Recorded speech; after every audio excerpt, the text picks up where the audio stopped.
Hello friends எல்லோரும் எப்படி இருக்கீங்க? இப்போ நாங்கள் ஒரு பஸ் ஸ்டாண்டில் தான் நின்றுட்டு இருக்கோம்.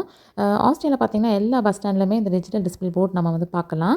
இதில் எந்த மாதிரி இன்ஃபர்மேஷன்ஸ்லாம் இருக்குன்னா, இப்போ இந்த பர்ட்டிகுலர் பஸ் ஸ்டாண்டில் எந்த ரூட் பஸ்ஸஸ்லாம் வரும், அந்த பஸ்ஸோட நம்பர் ப்ளஸ் அந்த பஸ்ஸோட அரைவல் டைம், இந்த இன்ஃபர்மேஷன் பார்த்தீங்கன்னா லைவாக அப்டேட் ஆகிட்டே இருக்கும் கண்டினியூஸாக. இப்போ இன்கேஸ் பார்த்தீங்கன்னா பஸ் வரதுக்கு கொஞ்சம் டிலே ஆகிற மாதிரி இருந்தது, அதையுமே இதில் வந்து இன்ஃபர்மேஷன் அப்டேட் பண்ணிடுவாங்க.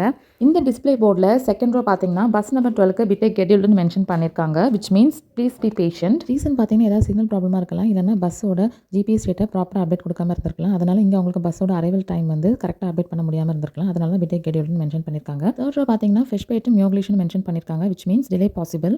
ஸோ அவங்க ஸ்கெடியூல் பண்ண டைமையும் தாண்டி மேபி பஸ் வந்து டிலே ஆகலான்றதுக்காக தான் அந்த மாதிரி மென்ஷன் பண்ணியிருக்காங்க. ஸோ நாங்கள் வந்து பஸ் நம்பர் 12க்கு தான் நாங்கள் வெயிட் பண்ணிட்டு இருக்கோம். பஸ்ஸும் வந்துருச்சு, அங்கே பாருங்கள் சிக்னலில் நின்றுட்டு இருக்குது.